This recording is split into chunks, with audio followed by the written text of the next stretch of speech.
Keilillä on periaatteessa, herra Aaltonen, teidän kotipaikkakunnan Porvoon TV:ssä parhaillaan. Kumpi on kotikenttä ja tuolla Porvoon TV:ssä vai stadissa soittaa? Vaikka stadios niin pitää olla isot pläkät, pitää mennä tuohon Hakaniemen torille kääntyä, niin kyllä stadio on aina semmoinen päämaja ollut tähän asti ainakin. Eikä se muutu miksikään. Suomessa on yksi kaupunki periaatteessa. Ollaan tullut tällaiseen NS vanhaan tanssimestaan soittaa. Onko tämä setti, mikä tää tänään oli, niin onko se tarkoitettu vanhoille naamoille vai mikä nykyään toimii? Toimiiko nykyään Hurricanes ja Problems ja Flaming Sideburns? Mitä?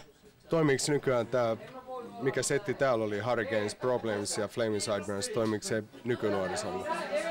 No, mä toivoisin tietenkin, että se toimii, mutta tää on vanha humppamesta ja voi olla, että kestää vähän aikaa ennen kuin ajaa sitä sisään. Ja siinä täytyy olla varmaan kaikennäköisiä erilaisia myrkkyjä, täystuhot ja kaikki tärpätit ja kaikki tollaiset, niin nyt saa tämän mestan niin semmoiseen kireeseen jengiin käymään.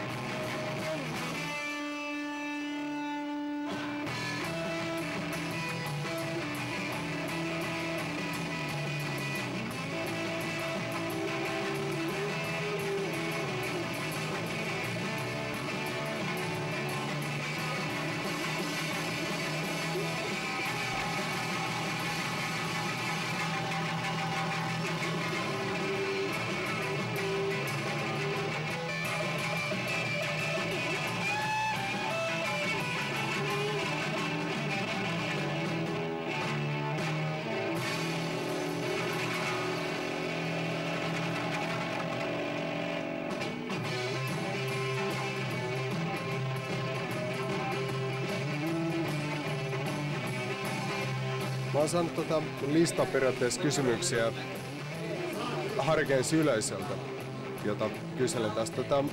Ensinnäkin yksi kysymys oli sellainen, että mitä kengät kertoo ihmisestä? Oikeastaan kaiken. Se on vähän vanha liitto juttu, että niinku Daamitana tsekkasi noita suksia, että minkälainen ajomies on. Tai onko se pelimies tai onko se ihan pommi. Hokkareissa sen salaisuus. Miten suuri osa kengät on habitusta yleensä? Anteeksi? Miten suuri osa kengät on habitusta yleensä? No tietenkin ne on, kun nykyään lenkkitonsosaston niin se on niinku aika pop. Ja sitten niinku, että ei osata oikein yhdistellä. Niinku, no stiflot pitää olla samassa sävyssä yleensä, kun toi tupsukin tuolla pään päällä. Niin sit se on sellaista värikkimaraa.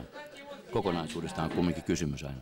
Hypitään asiasta ihan toiseen, koska moni ihminen on kysellyt. Yksi on sellainen, että Hurricanes on ollut helvetin monen ihmisen suuri tällainen esikuva. Niin kuka tai mikä on koskaan heittänyt teidän kuulemanne parhaan Hurricanes-coverin, missä ja milloin?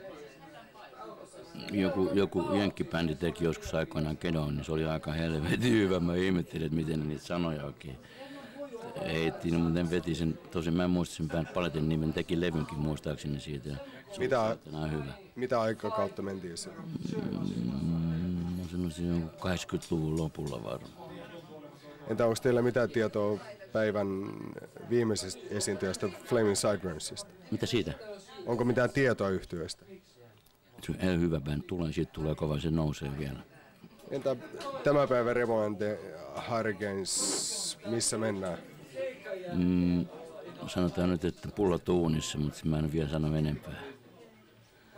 Mikä sai herra Aaltosen soittamaan nuorena miehenä joskus? Oliko joku esikuva tai oliko se vaan musiikki yleensä? Mä kykene oikein mihinkään. Sitten mä niin teeskentelin, että mä alan niin soittaa, niin koko paletti ihan naurui. Niin Faija sanoi, että susta tulee sippiviulun soittaa, mutta onneksi se oli väärässä. Entä oliko siihen aikaan mitään esikuvaa? Little Richard on aina mun esikuva semmoinen. Se on niinku, kyllä Lemppukin on kova jätkä, mutta kyllä se rokki tulee tuolta mustasta Mersusta enemmän. Oliko tänään kiire? Mitä? Oliko tänään kiire? No voi olla, että oli vähän hätäinen, kun oli vähän semmoista vähän snobijengi oli tuolla, niin ajattelin, että pannaan vähän sinne huutenänniä sinne sekaan, vähän nuottiöljyä vähän. Kyllähän ne vähän alkoi tutissa jotkut siinä. En häiritse sen enempää. Yksi viimeinen kysymys. Mitä tarkoittaa Tutti Frutti? Bamboluma. Kiitos.